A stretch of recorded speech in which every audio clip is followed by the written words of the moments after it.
오늘 설교 제목이 십계명인데 여러분들이 미국 생활을 하시면서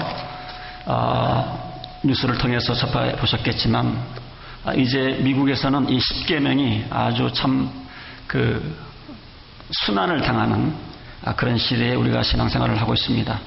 제가 1980년도에 미국에 왔을 때만 해도 학교를 가거나 관공서회를 가면 십계명이 이렇게 벽에 붙어 있었고, 때로는 주기도문도 이렇게 붙어 있었고, 때로는 좋은 하나님의 말씀도 붙어 있었던 그런 걸 보면서 역시 미국은 기독교 나라구나 이런 생각을 하곤 했었는데, 지금은 그런 모습을 볼 수가 없고, 각 주에서 소송을 해서 그런 걸 다 이제 띄어내는 그런 시기에 우리가 삶을 살아가고 있습니다.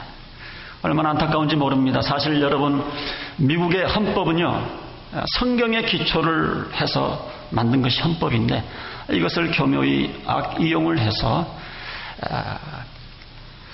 미국의 생활 가운데 기독교에 영향을 주는 것들을 이렇게 제거하는데 이렇게 그 헌법이 오용되어서 잘못 이렇게 해석되어서 사용하는 것을 보면서 참 앞으로 미국이 어떻게 전개될 것인지 정말 마음이 아픈 그런 모습들을 보게 되어집니다. 오늘 우리가 십계명에 대해서 또 한 2주간에 걸쳐서 우리가 말씀을 살펴볼 텐데, 하나님께서는 이스라엘 백성들에게 십계명을 주셨는데 우리가 너무 잘 알고 너무 많이 들었고 많이 우리가 아는 내용이라 그렇게 간과하기 쉽습니다. 그러나 사실 이 십계명은 우리 기독교에서 또 유대교에서 그 핵심 내용이, 신앙생활 핵심 내용이 다 들어있다고 볼 수가 있습니다. 그래서 우리가 십계명 하나씩 하는 거는 좀 다음에 기회가 되면 하고, 왜 하나님께서 우리들에게, 이스라엘 백성들에게 이 십계명을 주셨는가 우리가 좀 이해를 하고 십계명을 하나씩 좀 살펴보면 좀 은혜가 되지 않을까 생각을 합니다. 우선 먼저 하나님께서 우리들에게 십계명을 주신 이유는 뭐냐면, 우리가 오해를 많이 하고 있는데, 사실은 이 십계명이 하나님께서 우리들을 사랑하셔서, 이스라엘 백성들을 사랑하셔서 주신 귀한 그 복입니다. 복. 많은 사람들이 이 계명은 우리들을 구속하기 위해서 주셨다고 생각을 하지만 아니에요. 이 십계명은 우리들에게 하나님께서 복을 주시기 위해서 주신 10가지 계명이라는 사실을 우리가 꼭 기억을 했으면 좋겠습니다. 하나님께서는 창조주 하나님이시고 우리 사람을 만들었기 때문에 우리 사람이, 인간이 어떻게 해야 행복하고 어떻게 해야 불행한지를 우리를 지으신 하나님은 알고 계시거든요. 그래서 너희들이 행복하기를 원하면 이렇게 살아야 된다. 쓸데없는 불행을 피하려고 하라면 이런 거는 하지 말아라. 그러면서 주신 것이 대표적인 게 십계명입니다. 그렇기 때문에 우리가 이 십계명 외에 하나님의 말씀을 지키면서 살아가게 될 때에 정말 그 가운데에 우리가 행복을 느낄 수가 있고, 이게 참 하나님께서 우리를 지으신 목적이구나라는 것을 우리가 알면서 살아가게 되는데, 우리가 하나님의 자녀로서 이것을 세상에 믿지 않는 사람들에게 우리가 증명해서 보여야 할 책임이 저와 여러분들에게 있습니다. 여러분들, 지금 우리가 살고 있는 이 세상은요, 조금 영적인 눈을 떠서 보면요, 정말 엄청난 그 영적인 전쟁이 지금 이루어지고 있는데, 그 중에서 가장 큰 게 뭐냐면 이 가치관의 대결입니다. 이 밸류 시스템에 대한 이 war, 이 전쟁이 치열하게 눈에 보이지 않게 지금 일어나고 있습니다. 하나님께서는 분명하게 십계명을 통해서, 하나님의 말씀을 통해서 너희가 어떻게 해야 행복할 수 있는가 내가 알기 때문에, 너희들이 어떻게 하면 불행한지 내가 알기 때문에 이렇게 살아야 되고 이렇게는 살지 말아라. 그러면서 우리들에게 주신 게 대표적인 게 십계명입니다. 그런데 이 말씀의 계명의 순종 가운데 살아야 참된 행복이 있는데, 그렇지 않다. 세상의 가치관은, 세상의 내가 말하는 것은 이런 그 하나님의 계명의, 하나님의 그 계획의 경륜의 정면으로 도전하는 것이 바로 이 악령과 사탄과 그의 추종자들입니다. 이들은 뭐라고 얘기를 하냐 그러면, 하나님께 순종하는 것, 지금 우리가 21세기를 살아가는데 누구한테 순종을 하면서 살아가느냐? 순종하는 것은 굴종이나 마찬가지다. 인생 한 번밖에 없는데 네가 원하는 대로 살아가는 게 행복이지, 뭐 하나님의 말씀, 십계명을 지키고 그렇게 살아가느냐? 우리의 행복과 우리의 성공은 누구에게 의지해서 얻어지는 것이 아니라 우리가 쟁취해야 되는 것이다. 이렇게 말을 하고 있는 겁니다. 하나님의 말씀과 위배되는 것이죠. 자기의 행복과 자기의 성공을 쟁취해서 진정한 행복을 누리고 진정한 성공을 누리는 사람은 이 세상에 아무도 없습니다. 그럼에도 불구하고 이 사탄과 악령들의 그 귀에 그 말에 넘어가서 그걸 믿고 살아가는 사람들이 얼마나 많이 있는지 모릅니다. 여러분 잘 아시는 대로 예수님께서도 사탄을 묘사를 하면서 사탄은 어떤 존재냐? 요한복음 8장 44절에 보면 그는 거짓말쟁이고 거짓의 아비이다. 너무 그럴듯하게 거짓말을 하기 때문에 많은 사람들이 여기에 속아 넘어갑니다. 그 다음에 그 거짓말에 속은 그 추종자들 사람들이 온 세상의 문화를 지배하면서 소설을 통해서 글을 통해서 어떤 그 영화나 드라마나 이런 것들을 통해서 이 사탄의 거짓말들을 계속 하나님과 반대되는 이런 것들을 홍보시키는, 하나님이 어디 있는가? 하나님은 안 계시다. 우리의 행복과 우리의 성공은 우리 힘으로 쟁취하는 것이지 누구한테 의지해서 우리가 얻는 것이 아니다. 자, 그렇게 살아가고 있는 가운데 이 세상이 지금 어떻게 돌아가고 있습니까? 개인의 삶이 파괴되고 가정이 파괴되고 공동체가 파괴되고 나라가 파괴되고 사회가 파괴되는 그런 모습을 우리가 지금 보고 있지 않습니까? 지금 전 세계적으로 가장 큰 문제가 무엇입니까? 우리 한국 사람들이 특히 많이 느낍니다. 한 번씩 한국을 방문해 보면, 우리 문동진 집사님도 지금 한국 방문해 보셨지만 얼마나 사람들이 자기밖에 몰라요. 얼마나 그 개인주의가 팽배했는지요. 자기밖에 모르고 자기 가족밖에 모르고 자기 교회밖에 모르고 얼마나 이기심이 팽배했는지 모릅니다. 그 다음 세대가 어떻게 살아갈지 걱정이 될 만큼 이기심이 전 세계적으로 지금 팽배해져 가고 있습니다. 자, 이런 세상 가운데 우리가 해야 될 일이 무엇인가? 아니다. 하나님께 순종하며 살아갈 때에, 하나님 말씀을 지키면서 살아갈 때 거기에 행복이 있다라는 사실을 우리가 보여줘야 될 책임이 우리들에게 있고, 하나님이 그것을 이루기 위해서 우리들 먼저 불러주신 거예요. 그래서 우리가 보여줘야 됩니다. 그래서 제가 늘 기도하고 여러분들에게 말씀드리지만 예수 믿는 사람들이 정말 잘 되어야 합니다. 개인들도 잘 되고 가정도 잘 되고 예수 믿는 자녀들이 잘 되고 예수 믿는 사람들이 속해 있는 그 직장이 잘 되고 사업터가 잘 돼야 되는 거예요. 그래서 정말 참 행복이 하나님 말씀대로 살았더니 이렇게 잘 되는구나라는 것을 세상 다른 사람들에게 보여줄 책임이 우리들에게 있습니다. 그래서 여러분들, 하나님께서 주신 그 계명은요, 우리를 억압하려고 주신 것이 아니고 참 행복이 무엇인지를 가르쳐주기 위해서 우리에게 주신 것이 십계명입니다. 십계명. 두 번째로 우리가 십계명에 대해서 생각해야 될 것은 뭐냐면, 이 하나님의 말씀을 우리가 지키는 가운데, 십계명을 지키는 가운데, 하나님의 말씀 따라 살아가는 가운데, 그 가운데 참 자유가 있음을 우리가 또 보여줘야 될 책임이 우리들에게 있습니다. 자, 하나님께서 십계명을 주시기 전에 20장 2절에 보면 이런 말씀을 합니다. 나는 너희를 이집트 땅 종살이 하던 집에서 이끌어낸 주 너희의 하나님이다, 이렇게 얘기를 합니다. 애굽의 압제에서 해방을 시켜주신 것을, 그 자유롭게 해주신 것을 이렇게 상기를, 기억을 나게 해줍니다.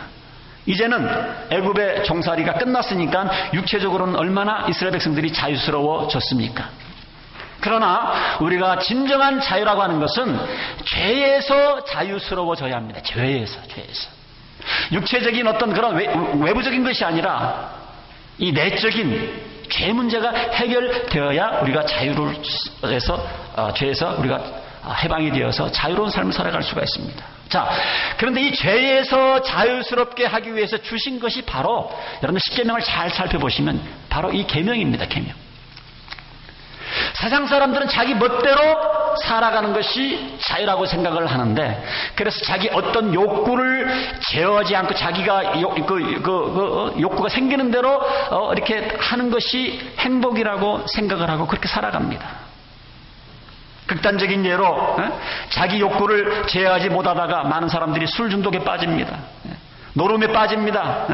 포르노 그래피에 그런 데 빠집니다. 이거 좋은 일 아닙니다. 그런데 문제는 뭐냐면 이제는 거기에 하도 빠져 있어서 거기서 나오려고 해도 나오지 못하는 그런 가운데 우리가 붙잡혀 있을 수가 있어요.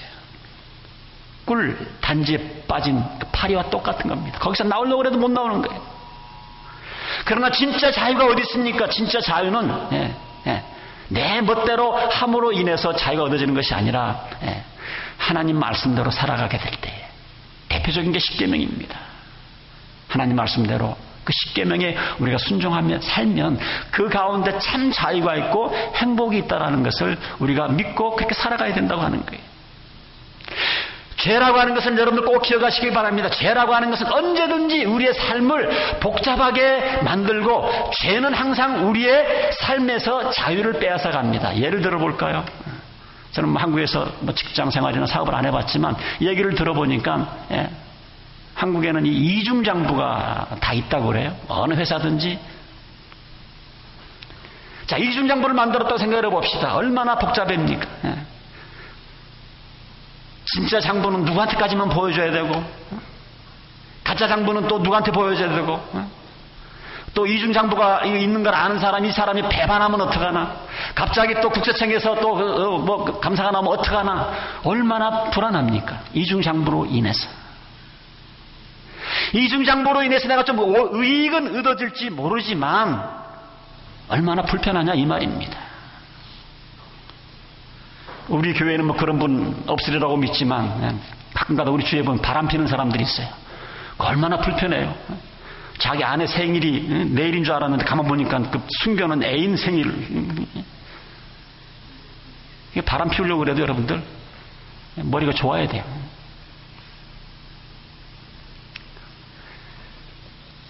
삶이 복잡해집니다. 자기가 진짜로 말한 것도 기억을 해야 되고, 자기 본부인한테, 자기 본남편한테 얘기한 것, 이게 다 세고 있어. 실수를 안 하니까. 갑자기 카톡이라도 밤에 오면 놀래가지고. 복잡합니다. 죄 짓고 우리가 자유스러울 것 같지만 죄가 우리를 올가매는 거예요. 다시 한번 말씀드리지만 진정한 자유가 어디에 있는가? 하나님의 말씀대로 살아갈 때, 하나님의 계명대로 살아갈 때 참 자유가 있음을 믿는 우리 성도님들이 되시길 주님의 이름으로 축원드립니다. 야고보서 1장 25절에 야고보는 율법을 이렇게 얘기를 합니다. 완전한 율법, 곧 자유를 주는 율법을 잘 살피고 끊임없이 그대로 사는 사람은 그가 행한 일에 복을 받을 것이다. 여러분, 기찻길을 생각을 하시면 됩니다. 기찻길. 기찻길은 그 기찻길, 그 궤도에 따라 움직여져야 쌩쌩 달리지, 그 궤도를, 그 기찻길을 벗어나면 맥을 못 추죠. 맥을 못 춥니다. 우리가 하나님 계명을 지키는 가운데 참 자유가 있습니다. 우리 사탄이 주는 그 유혹에 넘어가면 안 돼요. 죄에 빠지면 여러분들의 삶은, 죄에 빠지는 순간부터 여러분들의 삶은 복잡해질 수밖에 없어요. 제가 보장을 합니다. 제가 그런 분들 너무나 많이 보았어요. 그러나 하나님의 계명에 순종하는 가운데서 질서가 생기고 그 다음에 자유함이 있다는 것을 여러분들이 아시고, 세상 사람들, 죄 짓고 사는 사람들 부러워할 필요가 없어요. 부러워할 필요가 없습니다. 우리 주위에서는 자기의 욕정을 못 이겨서 죄의 성격의 습관의 노예가 되어 있는 분들, 그런 분들에게는 담대하게 말씀하세요. 오래가지 못한다. 그걸로 인해서 자유롭지 못한다. 하나님 앞에 돌아와서 하나님 말씀대로 살아가는 게 참 자유야. 이런 것들을 우리가 얘기해 줄 수 있고, 그러한 삶의 모습을 우리가 세상 믿지 않는 사람들에게, 죄 가운데 빠진 사람들에게 우리가 보여줘야 할 책임이 저와 여러분들에게 있습니다. 자, 오늘 이 출애굽을 하면서 십계명을 주는 가운데 놀라운 사건이, 초자연 사건이 하나 나오는데요. 19장 16절에 보면 마침내 셋째 날이 되었다. 번개가 치고 천둥 소리가 나며 짙은 구름이 산을 덮은 가운데 산양 뿔나팔 소리가 우렁차게 울려 퍼지자 진에 있는 모든 사람이 두려워서 떨었다. 18절에 보면 그때의 시내산에는 주님께서 불 가운데서 그곳으로 내려오셨으므로 온통 연기가 자욱했는데 마치 가마에서 나오는 것처럼 연기가 솟아오르고 온 산이 크게 진동하였다. 좀 초자연적인 일이 일어난 거죠. 자연계에 이상한 일이 일어난 것입니다. 여러분, 이게 뭐 그냥 구약 성경이니까 그냥 뭐 만화처럼 그냥 지어낸 얘기가 아닙니다. 실질적으로 얼마든지 일어날 수 있는 그런 일이에요. 여러분, 저나 여러분이나 지금 현 상태에서 하나님을 보면요, 다 죽습니다. 다 죽습니다. 하나님께서 우리를 보호하시기 위해서, 하나님이 그 영광과 거룩함을 그대로 보면 다 죽는 것을 알기 때문에 지금 하나님께서 이렇게 좀 초자연적인 모습으로 이렇게 지금 하나님께서 말씀하시고 십계명을 주는 가운데 그렇게 있습니다. 여러분, 우리가 그 여름에 그 태양이 딱 있을 때에 검은 안경 안 끼고 그냥 태양 바라보면 여러분들이 각막이 상처받는 거 아시죠? 눈을 잃을 수도 있습니다. 마찬가지로 하나님의 영광과 거룩하심을 우리가 지금 그대로 보면 우리는 다 죽게 되어 있습니다.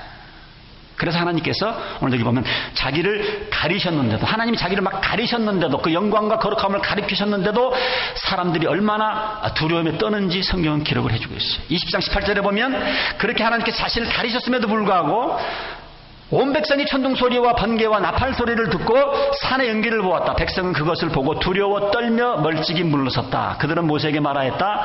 어른께서 우리에게 말씀하십시오. 모세 보고 하는 얘기죠. 모세, 당신 우리에게 말씀하시오. 우리가 그냥 듣겠습니다. 하나님이 직접 우리에게 말씀하시면 우리는 죽을 것 같습니다. 죽겠습니다. 이렇게 고백을 하는 것을 보게 되어집니다. 하나님의 이런 그 영광과 거룩함을 그대로 보면 자기네들이 해가 있을 줄을 이스라엘 백성들을 알았던 것 같습니다. 자, 그런데 이스라엘 백성들뿐만이 아니고 우리도 언젠가는 우리가 하나님을 만나뵐 때가 있습니다. 고린도후서 5장 10절에 보면 사도 바울이 이렇게 대갑니다. 우리는 모두 그리스도의 심판대 앞에 나타나야 합니다. 그리하여 각 사람은 선한 일이든지 악한 일이든지 몸으로 행한 모든 일에 따라 마땅히 보응을 받아야 합니다. 우리는 이때가 옵니다. 저에게도 이때가 오고요, 여러분들에게도 이때가 온다고 우리들에게 권면의 말씀을 해주고 있습니다. 자, 우리가 예수님을 주님으로 영접한 분들은 그때 천국 갔냐 지옥 갔냐 이제 이거 갖고 두려워할 필요가 없습니다. 이제 이슈는 뭐냐면 우리가 예수님을 영접한 그 순간에 우리는 하나님의 백성이 됐고 하나님의 자녀가 되었고 천국 시민이 되었습니다. 자, 그러나 믿는 사람들도 구원받은 사람들도 이제 그 다음 단계는 뭐냐면 우리가 하나님 앞에 우리가 하나님의 자녀로서 어떻게 살았는지에 대한 우리가 we are going to report, 우리가 보고를 하게 되어 있어요. 여러분들 그거 우리가 신앙생활 하면서 잊고 살 때가 많이 있습니다. 그냥 이렇게 저렇게 살다가 그냥 하나님 앞에 서는 것이 아니고 하나님께서 우리를 이렇게 일찌감치 불러주셨는데 그 다음에 하나님께서 원하시는 일을 우리가 얼마나 했는지에 대한 보고를 우리가 스스로 해야 될 때가 온다라는 얘기예요. 저는 여러분들에게 분명히 거듭 말씀드렸습니다. 하나님 앞에 가서 우리 담임 목사, 이 목사가 안 가르쳐줬어요. 그런 핑계 대지 마시기 바랍니다. 우리는 그럴 날이 옵니다. 요즘도 가끔 그런 얘기를 많이 들어요. 그 죽음 아주 벼랑 끝에 갔다가 다시 되살아난 사람들 얘기를 보면 그런 얘기를 하죠. 종합을 해보면, 물론 정확한 건 아니겠지만 종합을 해보면 그 죽는 순간에 자기가 그 살아온 그 옛날 과거가 필름처럼 막 돌아갔다, 그런 얘기를 이구동성으로 하는 것을 우리는 듣습니다. 자기가 전혀 생각도 못했는데 어릴 적부터 일이 막 쫙 살아나면서 특별히 죄 지은 게 막 쫙 필름처럼 나타난다는 거예요. 아마 우리가 그런 모습 비슷하게 우리가 하나님 앞에 서지 않을까, 그런 생각을 해봅니다.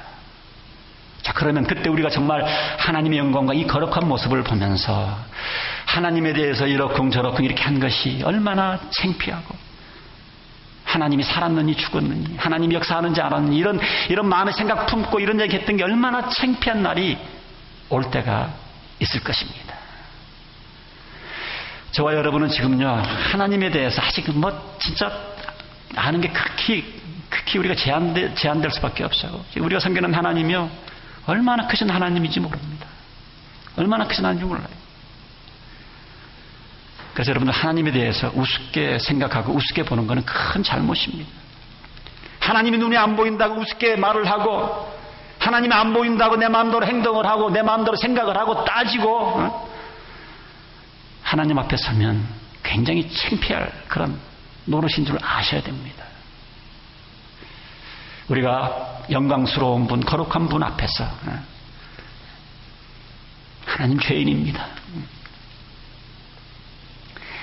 제가 그 소설인가 어디서 읽었는데, 거기 보니까 그 소설 가운데 그 하늘나라 올라가서 심판받는 장면을 묘사를 해주고 있는데요. 예수를 믿기를 거부한 불신자가 천국가 가서 예수님 앞에 딱 섰는데 예수님 앞에 두벅두벅 가서 예수님을 딱 대면하는 순간 자기가 알아서 지옥을 향해서 가더래요. 예수님을 딱 보는 순간, 예수님의 영광과 거룩함을 딱 마주하는 순간 나는 죄인이구나 그러면서 자기가 알아서 지옥으로 가더라는 얘기입니다. 죄를 지어도 너무 많이 지은 것이 생각이 났어요. 자기가 아무리 생각해도 자기는 지옥 갈 수밖에 없는 존재라는 사실을 깨닫게 된다는 것이죠. 자, 그래서 오늘 우리가 생각하고 기억해야 될 것은 지금이라도 하나님께서 나를 부르신다고 그런다면 내가 하나님을 대면할 수 있는, 예수님을 만날 수 있는 그런 준비가 되어 있는가.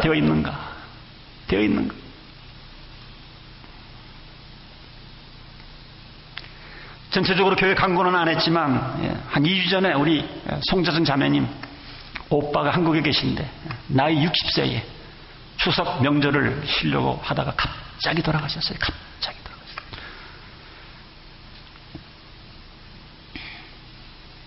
하나님께서 갑자기 나를 불러가시면 내가 하나님 앞에 어떻게 설 것인가, 예수님 앞에 어떻게 설 것인가 우리가 준비하면서 좀 생각하면서 살아야 됩니다. 꼭 기억해야 될 것은 뭐냐면 사도 바울이 고린도서 4장 5절에 이런 얘기를 합니다. 주님께서는 어둠 속에 감추인 것을 환히 나타내시며 마음속에 생각을 드러내실 것이다. 내가 60평생, 70평생, 80평생 겉으로 지어진 그런 태도, 행동 말고도 수없이 생각으로 마음으로 지은 모든 것들이 하나님 앞에 낱낱이 까발려질 것이라는 거예요. 우리는 남들이 모르니까 괜찮다고 생각하는 이런 것이 하나님 앞에서는 하나도 남김없이 다 노출된다는 겁니다. 남들은 참 잘한다고 하지만 그 뒤에 숨어있는 나의 온전하지 순수하지 못한 그런 동기까지도 다 노출된다는 거예요. 죄송한 얘기지만 교회 안에서 얼마든지 남의 눈을 의식하면서 교회 봉사할 수 있어요. 우리가 그 동기는 모르지만 우리가 하늘나라 가면 주님 앞에 서면 그 동기까지도 다 보여지게 되면 얼마나 창피할까요? 제가 믿기로는 우리의 모든 성도님들은 정말 그 동기가 마음이 순수한 마음으로 하나님을 섬기고 교회를 섬기고 그러기를 바라는데 사실 그렇지 않은 사람들이 많다고 하는 겁니다. 우리가 이 사실을 알고 우리가 어떻게 해야 되는가? 우리는 이것을 알고 미리 고백하셔야 됩니다. 미리 고백을 해버리면 미리 회개해버리면 됩니다. 하나님 앞에 우리 죄를 자백하면 하나님께서는 우리 죄를 용서하시고 기억지 않으신다고 그랬거든요. 그래서 제가 늘 여러분들에게 부탁드리지만 예배 드리러 올 때마다 두 가지 마음을 꼭 제가 챙기라고 말씀을 드립니다. 하나는 하나님 앞에 나올 때 예배 드리러 올 때마다 회개하는 마음이 필요해요. 오늘 우리 임경환 집사님 기도할 때마다 이 회개하는 기도를 했는데 늘 그런 기도할 때마다 예배 드릴 때마다 회개하는 마음, 또 하나는 뭐예요? 감사하는 마음. 난 무슨 옷 입고 왔고 이리 저 사람은 인상 왜 그래 이러지 말고 하나님 앞에 예배하러 오면 내 자신을 살피셔야 돼요. 회개할 건 없는지, 내가 마음속으로 죄진 건 없는지, 행동으로 죄진 건 없는지, 그리고 감사할 것 있으면 하나님 앞에 감사하시고.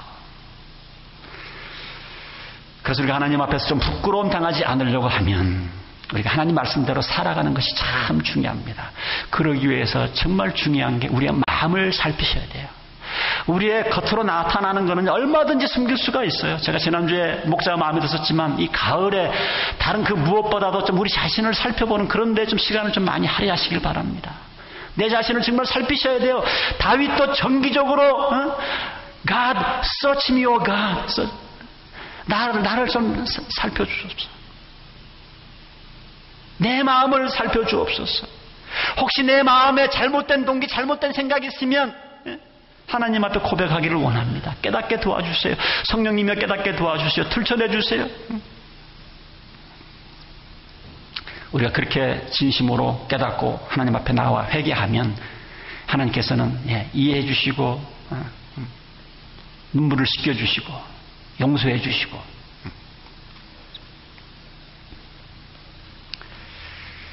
그래서 여러분들 우리가 천국에 갔을 때 여러분들 당황하지 않고 이 세상에 지은 모든 죄들은 다 우리가 회개함으로 용서함 받고 우리가 하나님께서 우리가 많은 상을 쌓아놓으셔서 하늘나라에서는 떳떳하게 그 상을 받는 그런 기쁨의 장소가 될 수 있기를 다시 한번 주님의 이름으로 축원드립니다.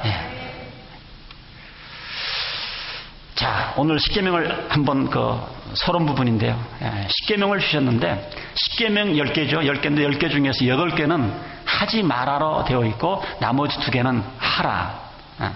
나머지 8개는 don't do it, 나머지 2개는 do it. 이렇게 십계명을 주고 있습니다. 자, 이렇게 너무 짤막하게 얘기를 해놓으니까 이 십계명에 대한 오해가 참 많이 있습니다.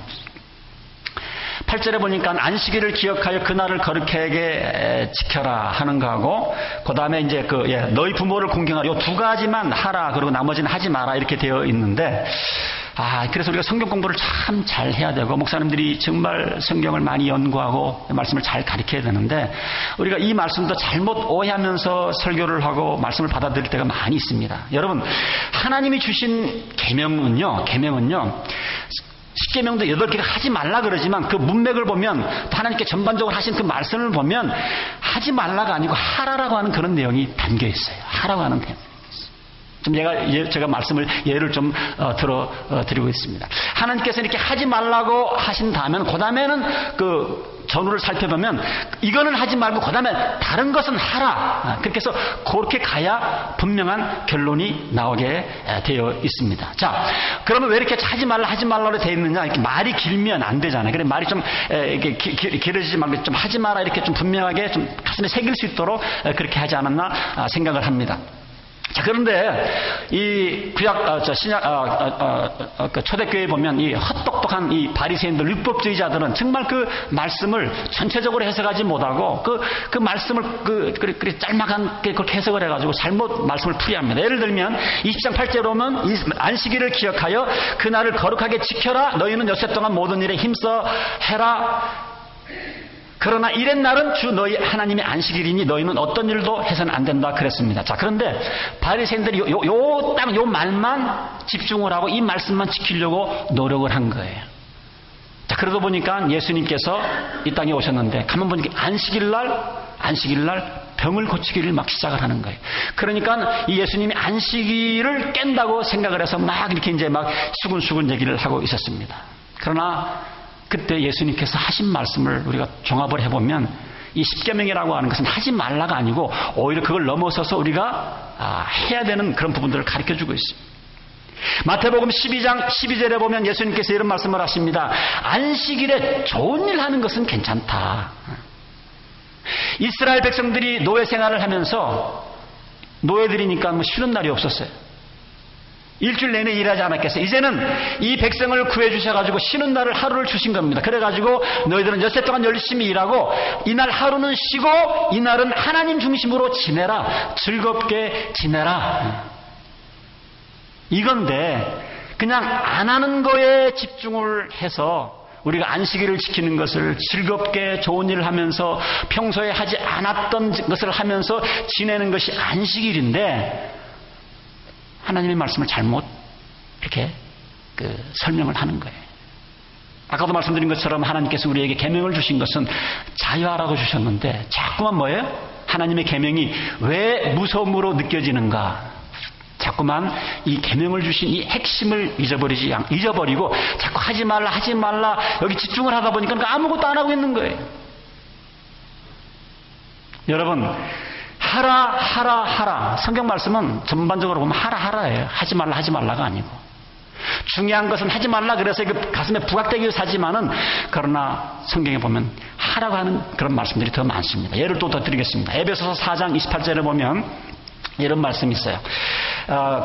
초대 기독교인들은 별 사람들이 다 와서 신앙생활을 했는데 에베소 교회에는 좀 도둑질하면서 신앙생활하는 그런 교인들이 있었던 것 같아요.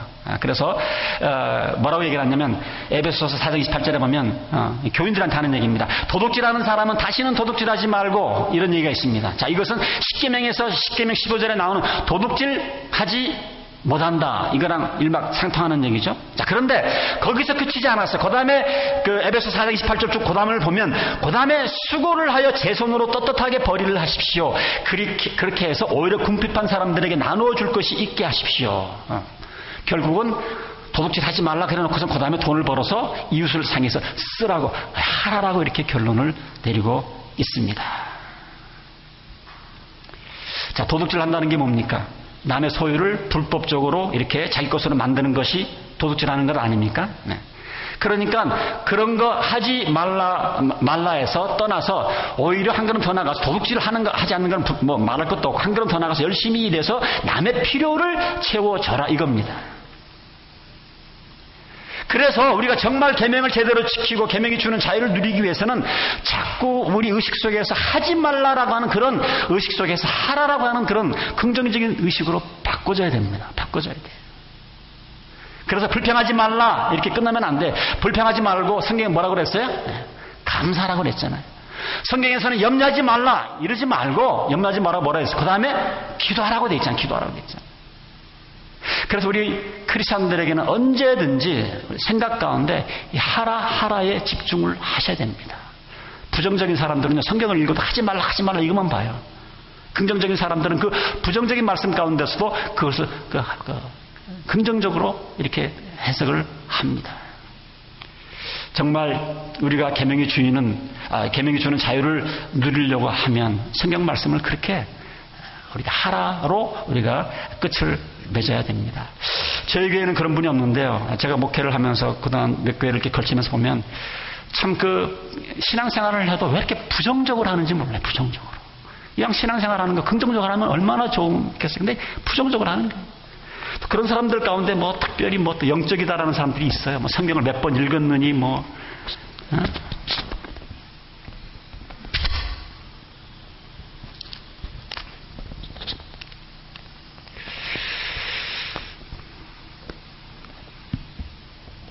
또 왜 이렇게 해요? 그래서 우리가 의식을 바꿔야 됩니다. 여러분 우리가 지금 2세 아이들 좀 교회로 끌어들이려고 지금 여러 방면으로 노력을 하는데 쉽지가 않습니다. 그런데 그동안 우리가 우리 자녀들에게 무슨 말을 하고 우리가 아이들에게 신앙교육을 시켰는지 한번 좀 생각을 해봐야 돼요. 그 자녀들이 교회에 왔을 때에 있는 모습 그대로 받아주지 못하고 얼마나 우리가 제재를 했습니까? 이거는 안 되고 이거는 입지 말고 그거 왜 머리를 그렇게 깎았고 왜 치마는 그렇게 짧고 애들이 고등학교 졸업하면 그 잔소리 듣기 싫어서 이제 교회 안 나오는 거예요. 물론 가르칠 건 가르쳐야 되지만 너무하지 않았는가. 여러분들 지금 여러분들이 내가 말 버릇을 한번 좀 잘 생각해 보세요. 그리고 내가 지금 무슨 생각을 하고 사는지 잘 한번 보셔서 내가 습관 가운데 말버릇 가운데 정말 우리가 계명이 주는 자유를 누리기를 원하면 어떤 식으로든지 자꾸 이렇게 할 수 있도록 그렇게 분위기를 바꿔 가셔야 됩니다. 우리 집사님들이 여기 증인이지만 집사님들이 의논해가지고 목사님이 이거 했으면 좋겠어요. 그럼 한 번도 노한 적이 없어요. 잘 결정했다 하시라고. 우리 교육자들도 무슨 아이디어가 있어 저한테 오면 너무 좋다 하시라고. 또 제가 그렇게 하니까 또 제가 또 뭐 하고 싶다 그러면 또 집사님들도 목사님 하세요. 교회가 이런 분위기가 돼야지 하나 내놓으면 그건 이거 돼서 안 되고 저거 돼서 안 되고 그러면요. 그 다음에 이제 그냥 아이들을 내기 싫은 거예요. 그러면 그 교회는 이제 힘들어지는 겁니다. 힘들어지는 거예요. 여러분 우리가 하나님의 계명을 우리에게 주신 것은 뭐냐면 우리에게 자유를 주고 그 다음에 행복을 주고 그 다음에 우리에게 그걸 통해 성공을 주시기 위해서 주신 건데 그래서 여러분들 자꾸만 하지 말라에 집중을 하는 그런 것들을 여러분 고치셔야 됩니다. 어떻게 하든지 좀 집사님들 하세요. 예? 목사님들 하세요. 예? 교육자님 하세요. 개 짖는 일 아니고 죽고 사는 문제 아니면. 자 여러분 한번 그렇게 생각을 해봅시다. 자꾸 하지 말라에 집중을 하고 여러분 10계명 지키는 거 완전히 지킬 수 있어요? 10계명 완전히 지키려면요 한 가지밖에 없어요. 죽으면 됩니다. 죽으면 돼요. 죽으면 살인도 안 하죠. 죽으면 간음도 안 하죠. 죽으면 우상숭배도 안 하죠. 도둑질도 안 합니다. 그래서 10가지 계명을 주셨는데 10개를 다 살펴볼 수는 없고 오늘 제가 맛배기로 마지막 10번째 오늘 우리가 본문 말씀으로 읽었는데 이 마지막이 너무나 중요합니다. 이 마지막이 나머지 9개랑 연관이 되기 때문에 10계명 중에서 마지막 부분을 이제 함께 말씀을 나누고 이제 말씀을 마치기를 원합니다. 17절에 우리가 함께 읽었습니다. 너희 이웃의 집을 탐내지 못한다. 너희 이웃의 아내나 남종이나 여종이나 소나 낙이나 할 것 없이 너희 이웃의 소유는 어떤 것도 탐내지 못한다. 자, 잘 보시기 바랍니다. 10계명 중에서 그 앞에 9가지는 다 뭐 때문에 생겼어요? 10번째 이 계명 때문에 생긴, 욕심 때문에 생긴 겁니다. 욕심 때문에. 여기 이웃의 집이라는 것은 건물을 얘기하는 것이나 이것이 집과 그 안에 포함하고 있는 것은 모든 것을 얘기를 합니다. 그래서 이웃집에 있는 것이 탐나니까 어떻게 돼요? 도둑질 하게 되는 거죠. 도둑질 하지 말아라 그런 얘기시고, 그 다음에 그 집에 있는 남의 아내, 그 집에 있는 남의 남편, 이것을 탐을 내서 그 다음에 14절에 나오는 간음하지 못한다는 이 계명을 깨는 겁니다. 이 옆집에 사는 것이 부러워서 탐욕이 생겨가지고 그 다음에 내가 6일만 일해도 될 거를 막 옆집 사람처럼 살려고 막 주일날 쉬지도 않고 7일을 일합니다. 그래서 안식일 그날을 거룩하게 지켜야 되는데 그것도 어겨버립니다. 이게 왜 생겼어요? 탐욕 때문에 생기는 것 아닙니까? 내가 아무리 몸부림쳐도 안 되니까, 탐욕이 나는데 안 되니까 그 다음에 하는 게 또 미신을 믿고 부적을 갖다 걸고, 그래서 다른 신을 섬기지 말라는 이 계명도 깨는 게 결국은 이 10번째 이 계명을 지키지 못해서 생긴 겁니다. 탐욕 때문에 생긴 거예요. 자, 그래서 우리가 신앙생활에 이 탐욕을 제거를 하면 이 나머지 9가지 계명은 우리가 잘 지킬 수가 있습니다. 자, 그러면 그 탐욕의 그 핵심이 무엇입니까? 많은 사람들이 또 이거 탐욕을 잘못 생각을 하는데, 하나님이 우리에게 주신 그 거룩한 욕망은 나쁜 것이 아닙니다. 어떤 그 종교에서는, 우리가 인간이 가지고 있는 모든 욕망은 나쁜 것이다, 죄다. 그래서 이 욕망을 제거하기 위해서 노력을 하는데 틀린 겁니다. 하나님께 주신 이 거룩한 욕망은 우리가 간직하고 또 제거해서는 안 되는 부분이 있어요. 하나님이 우리 인간에게 주신 욕망은 다 우리에게 필요한 것이고 좋은 겁니다. 예를 들면 우리가 성적인 이런 그 욕망이 있는 것, 섹슈얼 디자이어 있는 것, 좋은 것 아닙니까? 그런 섹슈얼 디자이어가 있으니까 천수총각들이 만나게 되고 사랑에 빠지게 되고, 그리고 결혼해서 부부가 돼서 정말 따뜻한 정을 나눌 수 있는 것, 이게 하나님께 주신 선물, 좋은 욕망이에요. 배가 고픕니다. 밥 먹고 싶은 욕망이 있으니까 배고팠다 밥을 먹을 때 허리를 풀면서 먹는 그런 재미가 있고, 먹을 것만 생각을 하면 막 침이 돌고 하는 그런 건 나쁜 건 아닙니다. 물론 그것은 넘어서면 과하면 문제가 되지만, 그래서 하나님이 우리에게 주신 그 욕망 나쁜 게 아니에요. 그것을 잘못된 방법으로 채우려 하기 때문에 문제지, 하나님께서 우리에게 주신 기본적인 욕망은 하나님께서 우리가 이 땅을 살아가면서 필요한 하나의 선물이라고 생각을 하셔도 됩니다. 자, 그러나 문제는 뭐냐면 이 욕망이 너무 도가 지나쳤을 때 문제입니다. 사도 바울은 이것을 알고 고린도후서 9장 8절에 이렇게 말을 합니다. 하나님께서 여러분에게 온갖 은혜가 넘치게 하실 수가 있습니다. 그러므로 여러분은 모든 일에 언제나 쓸 것을 넉넉하게 가지게 되어서 온갖 선한 일을 얼마든지 할 수 있습니다. 이 말씀이 한 절이지만요, 이 말씀을 통해서 우리가 욕망, 내가 살아가면서 쓰잘데없는 도를 넘어선 그 욕망을 제거할 수 있는 그 해답이 고린도후서 9장 8절에 나와 있어요. 좀 더 살펴볼까요? 이 말의 핵심은 그겁니다. 이 욕망이 탐욕으로 되지 않기 위해서는 우리가 신앙생활하면서 확실한 그 청지기의식, 확실한 그 소유의식을 가져야 됩니다. 고린도후서 9장 8절에 보면 하나님께서 여러분에게 온갖 은혜가 넘치게 하실 수 있습니다 이러면서, 그러므로 여러분은 모든 일에 언제나 쓸 것을 넉넉하게 가지게 되어서, 그 다음에 뭐냐면 온갖 선한 일을 얼마든지 할 수 있습니다, 이런 얘기를 해주고 있습니다. 자, 여기 가정이 뭐냐면 하나님께서 언제나 쓸 것을 넉넉하게 채워주시는 그 이유가 뭐냐? 이유는 뭐냐면 선한 일을 위해서 사용하도록. 그래서 여러분들, 우리가 지금 가지고 있는 것, 누리는 것, 모든 내 그 소유 있잖아요. 이것은 나만, 내 가정만을 위해서가 아니고 내가 가지고 있는 모든 소유는 하나님과 이웃을 섬기는 도구다라는 그런 청지기 의식이 반드시 여러분들이 있어야 됩니다. 내 것이 아니고 이웃을 위해서 섬기는, 하나님과 이웃을 위해 섬기는 도구다라는 사실을 우리가 가지고 있어야 이 탐욕을 우리가 벗어날 수 있는 유일한 길입니다. 유일한 길이에요. 우리가 지금 누리고 있는 모든 명예, 물질, 자녀, 소유, 하나님과 이웃을 위해서 섬기라고 주신 것. 그래서 이런 소유관을 가지고 또 이것을 실천하며 살아가게 될 때에 우리는 그 좋은 욕망을 유지하면서 탐욕으로 넘어가지 않고 신앙생활을 할 수가 있는 겁니다. 그래서 여러분들 가진 재물, 하나님의 이웃을 위해서 이렇게 쓰는 게 필요합니다.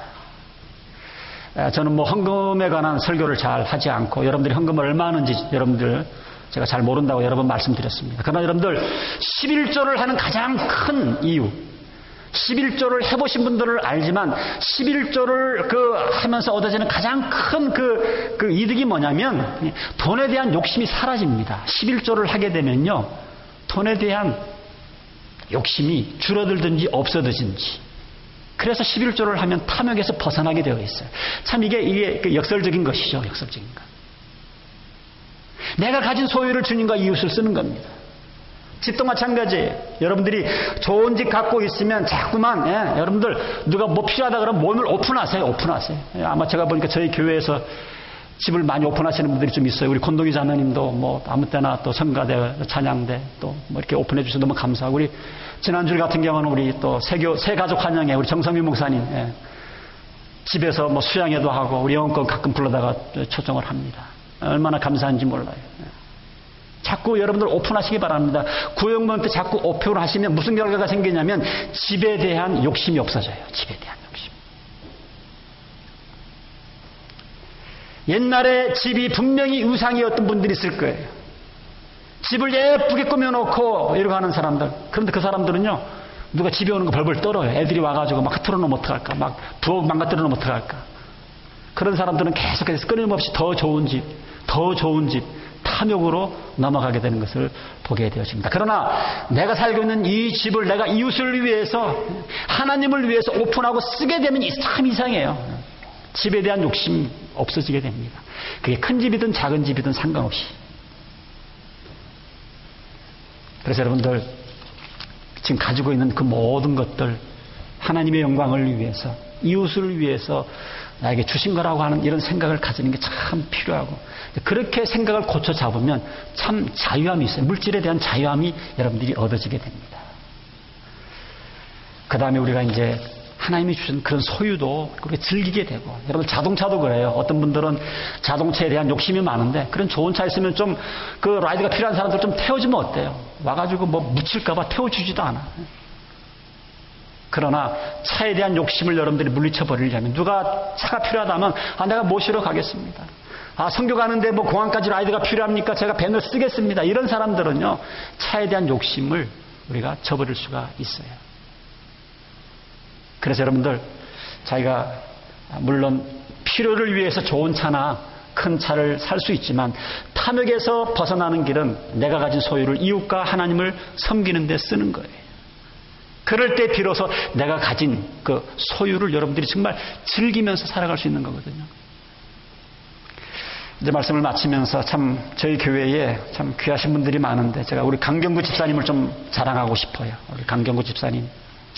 여러분들 좀 시간 되시면 우리 강경구 집사님하고 한번 대화를 한번 나눠보세요. 참 아주 멋있으세요. 멋있으세요. 90이 넘으셨는데. 아직 90 아직 안 됐나요? 네. 참 멋있으세요. 나도 늙으면 우리 강경구 집사님처럼 참 저렇게 늙었으면 좋겠다, 그런 마음이 들 정도로 참 지혜로우시고, 저에게 오신 이후로 어버이의 구역 예배할 때 제일 많이 대접을 하세요. 그리고 교회에서 무슨 좀 물질적인 도움이 필요하면 제일 먼저 헌금을 하세요. 벌써 주내민 콘서트도 또 뭐 쓰라고 또 이렇게 헌금을 이렇게 하셨어요.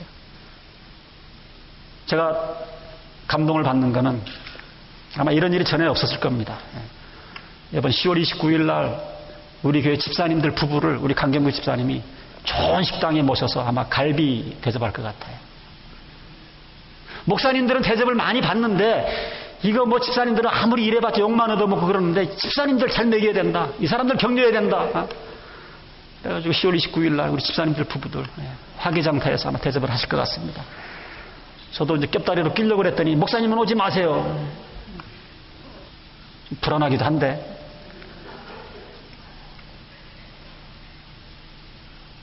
여러분들 얼마나 감사한지 모릅니다.